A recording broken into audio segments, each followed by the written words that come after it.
So thank you. Let's applaud for him. Now, at this juncture, we're going to have our next presenter, Mr. Jairus. We're gonna talk to you on you're gonna blood yourself. How do you need to do your professional curriculum vitae and a resume? So without further ado, let's applaud for Mr. Jairus as he takes us through a session. Habari ya jioni. Kwa salama. Mimi naitwa Lemba J. Jairus ndio J inatoka na ni short form ya Jairus So a little story myself, nilimaliza shule 2007 nikaitwa kufanya BBIT JKUAT, sikuwa na fees so I didn't go. Nikaanza kazi industrial area Nairobi. I worked for years nikisoma, nikamaliza, nikafanya diploma ya HR, nikamaliza, nikafanya degree. Ingaje I had registered to do accounts, so nikakosa malipo, nikaamua nifanye HR. So it was not by mistake. So I did HR and nikaamua nitoke kazi industrial area. I joined another employer, Naivas Supermarkets. So I worked for Naivas Supermarkets 2015, 16, 17, 18 I was fired. On medical grounds. So nika struggle nao kidogo, nikawashtaki, tukasumbuana. So I withdrew the case. I was in the house for 2 months after nipoteza job. So, but because I had done HR, nilikuwa desperate sana. So I went to one of my friends mwenye alikuwa HR wangu, nikamwambia, I just want to volunteer. Nikanyimwa hiyo opportunity. Hakuwa anashika simu. So, and by then I had some groups for WhatsApp zenye I used to post jobs. I had 6 WhatsApp groups, so I used to post jobs there. So, nikaamua, because I had seen a problem somewhere, nikasema let me deal with this problem. Problem ilikuwa job seekers walikuwa na issue na CVs, kuandika CV zao. So they would call me wananiambia, Jay, we need kindly refer us to someone who can do us our CVs. So I used to refer them to another company, but now mwenye alikuwa anaandika kwa amefanya HR. So nikaona there's a problem and this is an opportunity for me now to take it up. So I started my own company in 2018 December. Nikaita JCVs. So 12 tunasherehekea 3 years. And kufikia sahi, I think we've done 17,000 CVs. Kuna WhatsApp groups 30. Now, from company, now we are a HR consulting company. We do recruitment, we do trainings, we do performance management, all kila kitu ya HR tunafanya. Kuna watu wanafanya HR hapa sivyo? Yeah, so we do everything related to HR. Office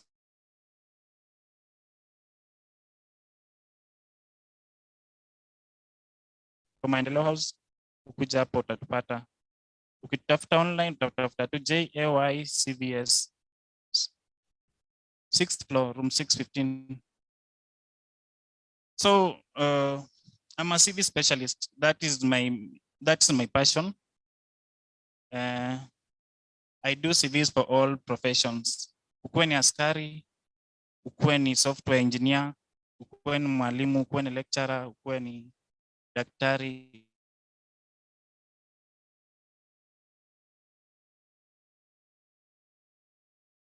So far nimeandika watu 4. So hata mimi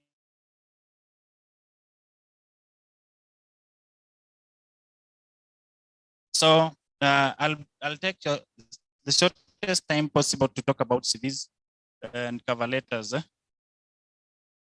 Sinyi wote mnajua CV? but mnajua ile imeandikwa nationality and sex, ndio?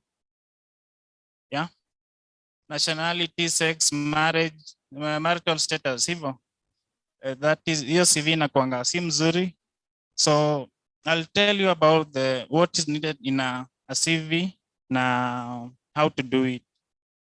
So CV yako, especially for fresh graduates, CV yako short and precise, especially if you have no any experience. CV yako one page. Wewe uko nyumbani, kanisani, hakuna role una play. Ukienda kanisa tu ni wewe ni kukaa, ukuja shule pia ni hivyo. So CV yako inafaa ikuwe one page. But if you are a leader, kama student leader, nimeona your CV can be more than one page, inaweza enda 2 pages. But a good CV should not exceed 3 pages. Hata kama umefanya kazi miaka 40, should not exceed 3 pages. So the first part ya CV, let's scroll to the first part ya CV. Hizi universities zote, I think I've been in, this is the 8th university na train. I've been in almost all universities in Nairobi, Mount Kenya, Kemu, JKUAT, ZTech, Daystar, Strathmore, to University of Nairobi nilikuwa huko last week. Then I also do mentorships students or high school. We have another group called the Think Tank. We do mentorships of high school students. I have also other partners wenye na partner nao wengi sana. So the next page. I think you all saw this thing. Did you see this? Nini Chief Justice? Mliona? Yeah, you saw this. There were jobs that were advertised last month. There were 5-6 jobs, but walipata applications 60,000. Mliziona? So it happened, and what happened? Something funny. Your job wali advertise wakapeana 1 week. Uliona? Wali advertise the same job wakapeana 1 week. So kuna kitu ilifanya wa re-advertise your job na wakapeana 1 week. Walikuwa na 60,000 applicants, but they re-advertise the same positions. Wakapeana another week ya people to apply. I'll tell you the reason. So, and the next.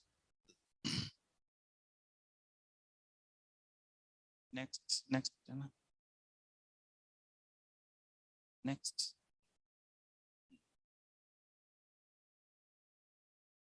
Now, a CV is just your marketing tool.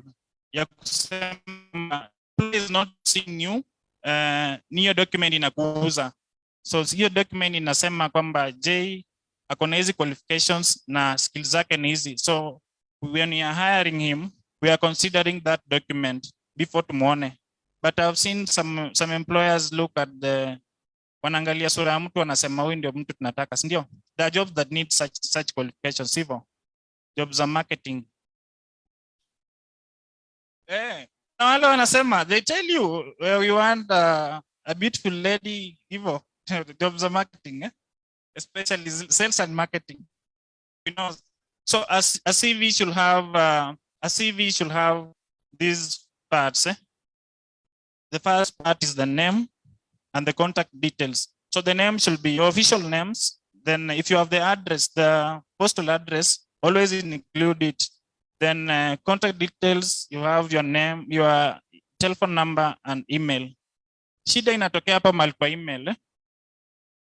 Kuna wale wanajiandika nice baby, cute girl. Those are not emails to be used on a CV. Make sure CV yako kama unaitwa Jairus Walemba, J Walemba, at least J Walemba 254, such things. Ikuwe kwa at least part of your official names is on your email address. Make sure you have that. Then you have the career summary or the professional summary. The career summary gives a brief history gives a brief view of who you want to, of your aspirations in terms of your career profession, career progression. Assuming when mtu umefanya finance, you have no experience, you talk about your interest in finance and maybe your skills in quantitative skills and analytical skills, and interest in joining an organization where you can learn, you can apply your theoretical skills in to grow the financial goals of a company. Then the third part is the core skills or competences.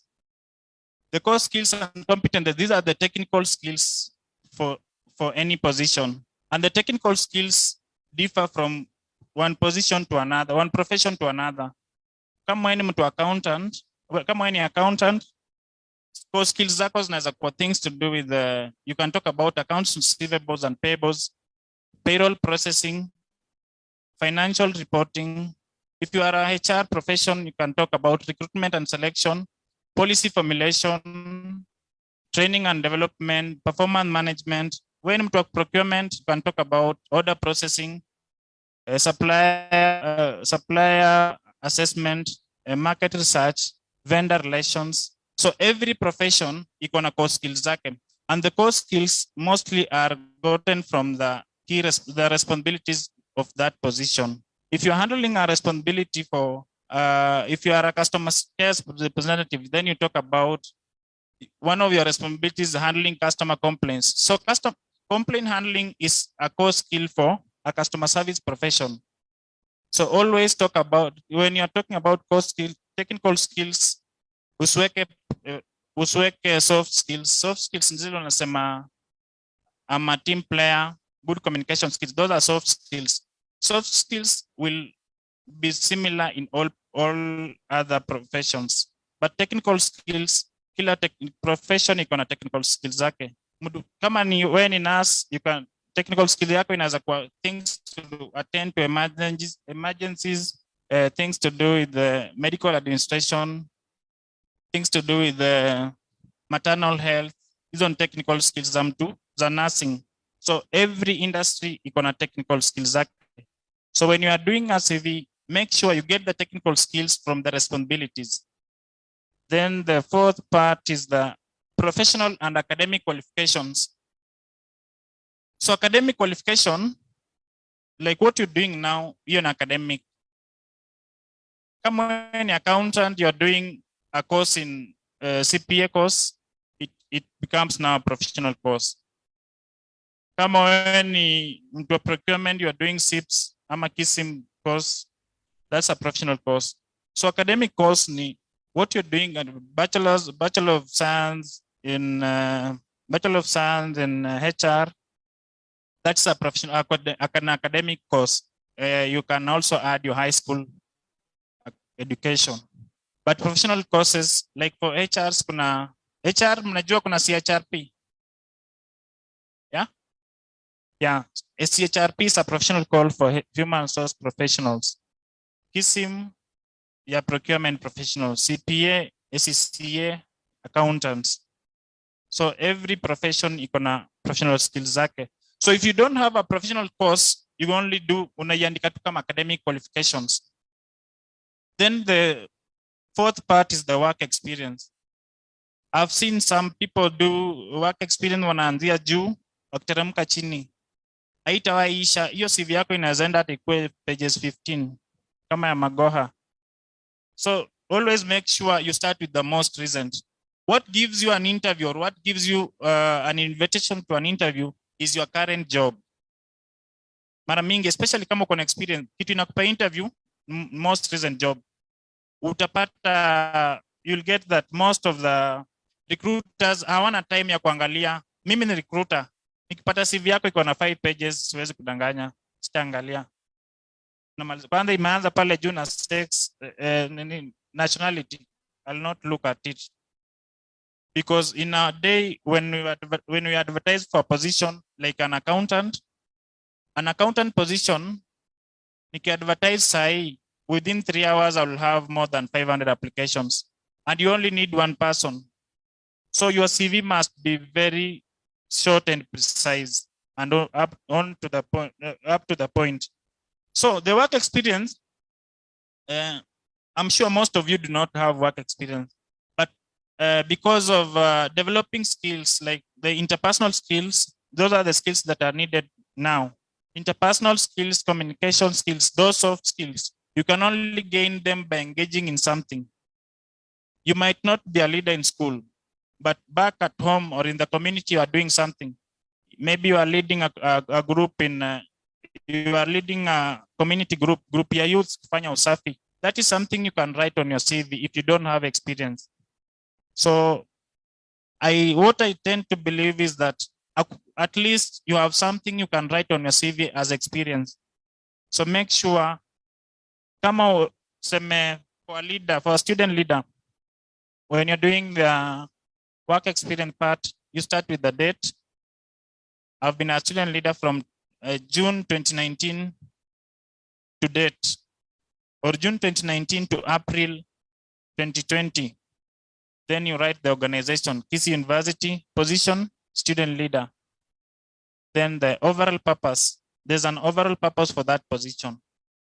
The overall purpose is something that summarizes overall what you do. For example, for me, my overall purpose is to doing CVs. But now, from the overall purpose inaonyesha summary tu. Usitaje responsibilities zako kwanza kabisa. But ukisema overall purpose ya mtu, inamaanisha kwamba you understand the responsibilities will come. Ukisema any of the responsibilities, it falls under the overall purpose. So from there, you can now mention your responsibilities. But of late, we are not encouraging people to mention responsibilities. We want you to mention your achievements. So achievements, I think,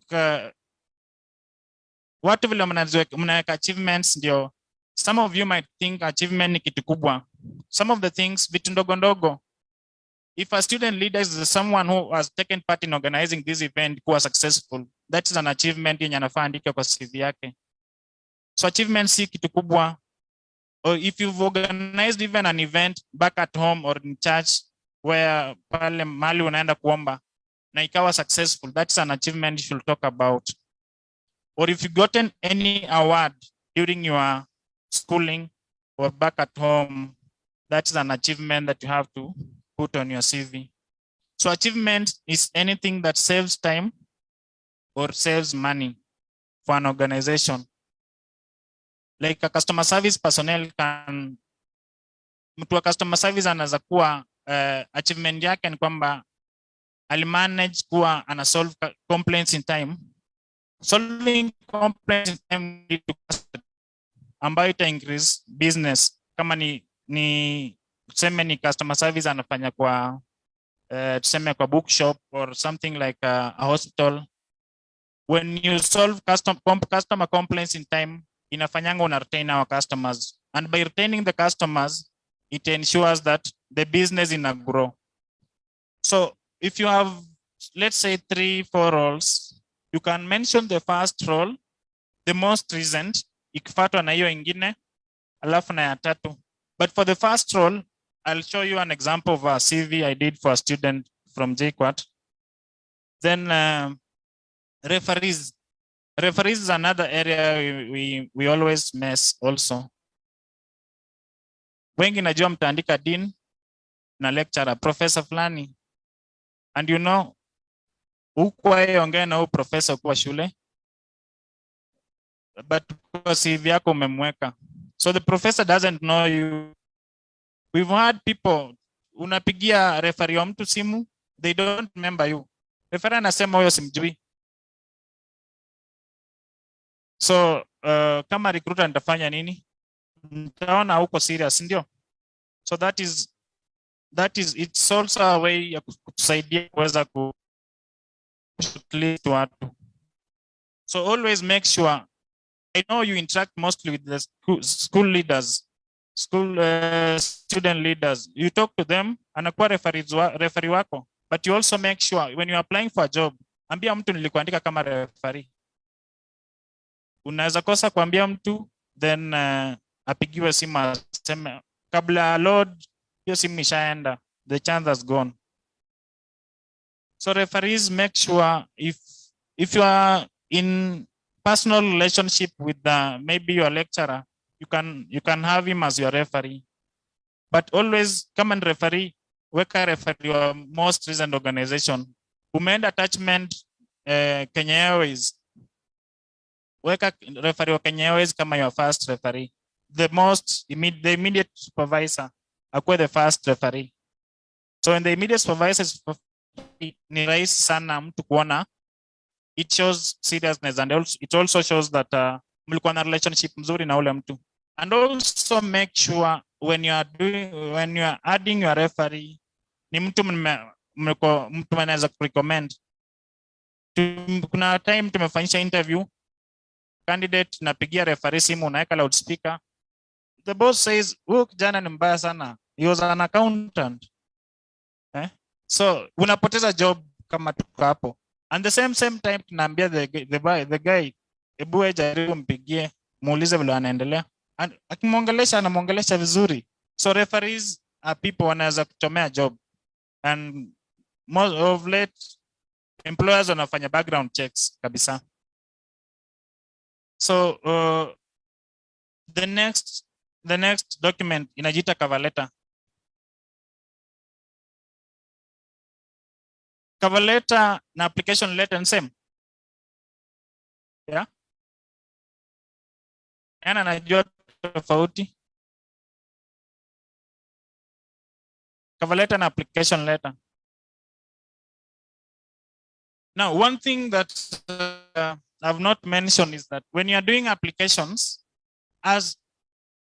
assuming when accountant, umefanya finance ama umefanya accounts, kama una apply position ya customer service, should you use the same CV? Yeah. You can always customize the CV to fit the job you're applying for. So the same way, a cover letter is an application letter that is customized to fit the job. Application letter ni ile mnabadilisha tu title. I know most of us, that's what we do. Unabadilisha title hadi unasahau organization. Ume apply customer service officer, unasahau ulikuwa apply na finance KQ. Sasa unatuma hiyo nini Nairobi Bottlers and you have KQ on the application letter. So a cover letter is always customized to fit the job description. And the first part of a cover letter, you could introduce about how you fit that position. The second paragraph ya cover letter iko na paragraph 3. The first, unajiintroduce why you think you fit that position. The second part ya cover letter, the second paragraph, you talk about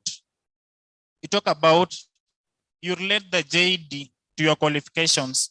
JD ni job description. You relate the JD to the job description. The third part, unatumia JD, the attributes part. You talk about your attributes ama ile key skills zenye wanataka kwa hiyo job. You talk about them in paragraph 3. So then a salutation and everything. So I think you understand about salutation ya cover letter na application letter. Salutation, jina, then the date iko on your right. Then the addressee on the left. Reference. Dear sir, madam, reference. Then the position the reference position you are applying for.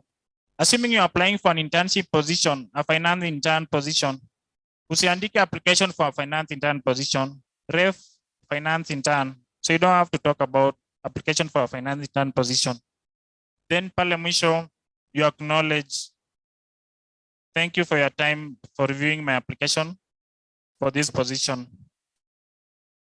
Then unamalizia na jina yako pale chini, yours faithfully or yours sincerely. Please document. Cover letter.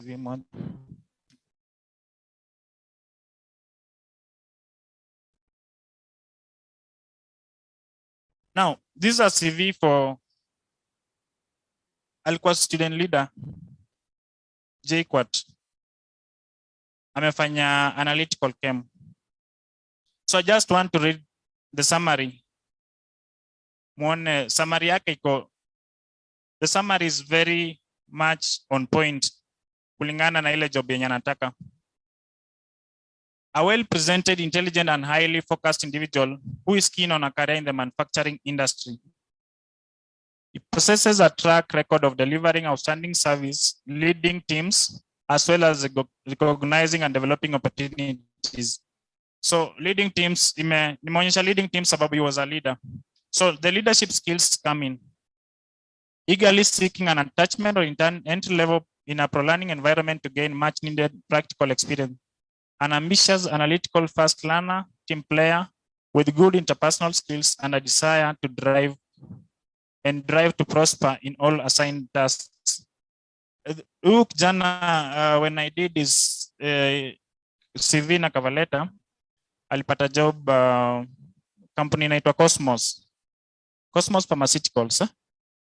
And he was a student leader na pia through us tulimsaidia they struck a deal na Cosmos Pharmaceuticals. So attaches from JKUAT wanachukuliwa Cosmos. He was so ako Cosmos but still now I'm a strike now deal. Attaches from JKUAT wanapata attachment Cosmos. So these are the areas of expertise. Teremka kidogo kwanza ndio nionyeshe vile nimereach kwa hizo hapo sawa. So he was a life skills coordinator.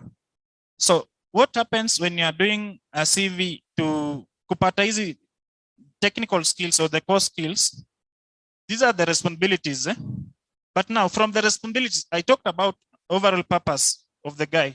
The overall purpose is responsible for implementing and coordinating and evaluating all trainings for the students. So now that overall purpose in a summarize kazi yake, kazi yenye anafanya. But now under the job, what is doing, we have this. So the skills, the responsibilities zake, every responsibility inakuanga na technical skill.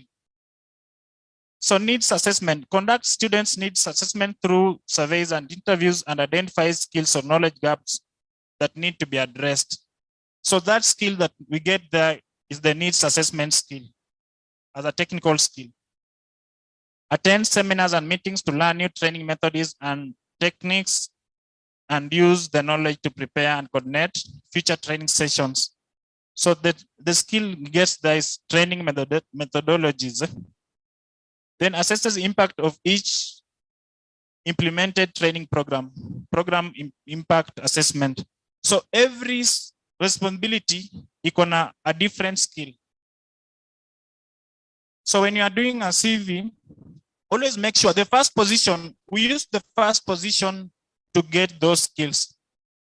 The first position ndio tunatumia ku get the skills zenye tunaka kwa areas of expertise. Pale juu. These skills now are what we used to nini tunaweka hapa kama areas of expertise or the core skills. So make sure when you are doing a CV, this teremka kidogo nikuonyeshe the second position. When you are doing a CV, second. Now, Society of Chemists, JKUAT chairperson. From this, the first position, hakuja kuwa na skill ya leadership. But from this position, this leadership skills come in now. So you don't have to now to sublet them. Say una mention to the skills now. So as you mention them, you make sure now you get the skill from each position. Na unaiweka pale juu. And there are positions that have more than one skill. There are skills that have more than one responsibility. So unaweza pata responsibilities zingine ni mbili ama tatu, but they have one skill. So it's not a problem about that. So the second position you just write it Evo. Then the third position, other positions now held. So because I'm a hold positions mingi in the school, and we didn't want the CV to go to 4 pages. Now you can just mention the other positions in your hold. the first position, the other positions in your hold. Then he also has some certifications. So the certifications come here. The certifications come here. Unaona amekuwa na certifications mingi sana. So you also mention them. Kabisa. Then the referees ndio hao. So I think for a CV, you've seen what needs to be done for a CV. So you can open the second document.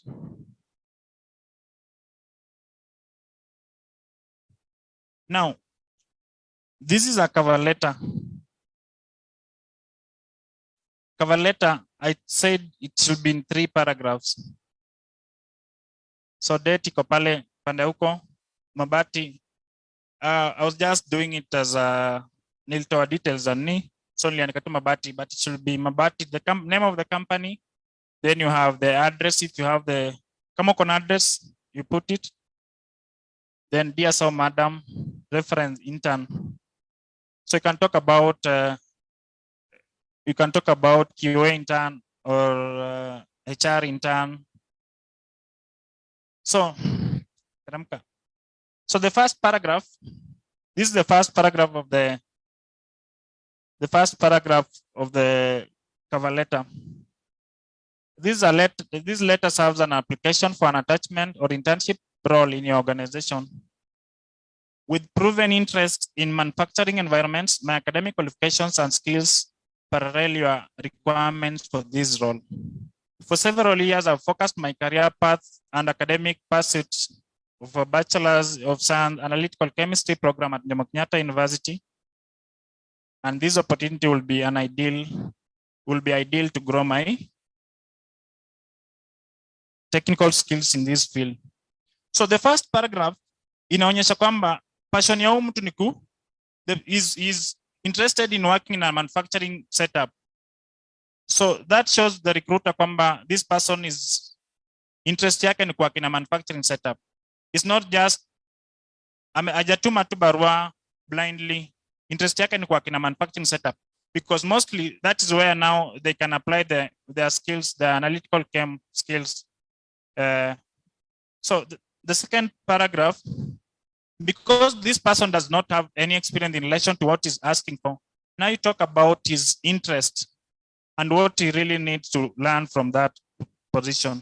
As a self-motivated individual with a positive attitude, I'm thrilled at the prospect of accelerating my technical capabilities and transformative leadership skills with future-focused courses and development programs, broadening my horizons by working on highly integrated teams across the globe and collaborating with people of diverse backgrounds, both professionally, culturally, and bring out the best in myself with continuous investment in my well-being and career development. So he's talking about his interest in that organization. Then the third paragraph is talking about attributes zake. Attributes sometimes we refer to them as strengths. Your attributes might also be your strengths.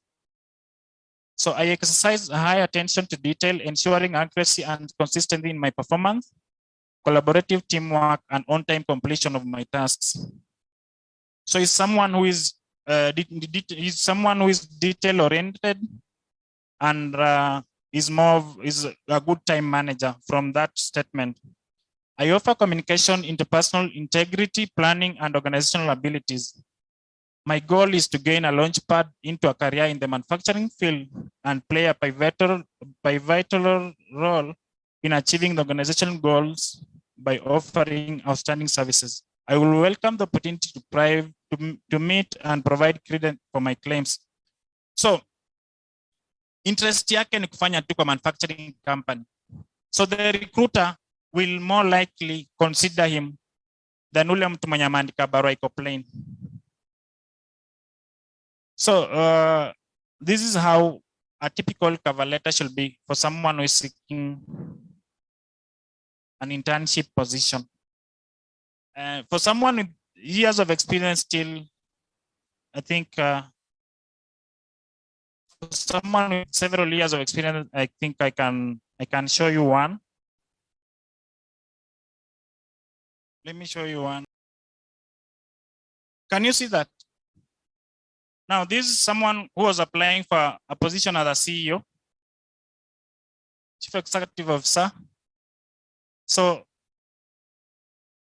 now, what happens na ukiandika cover letter, you use to have to study the job description.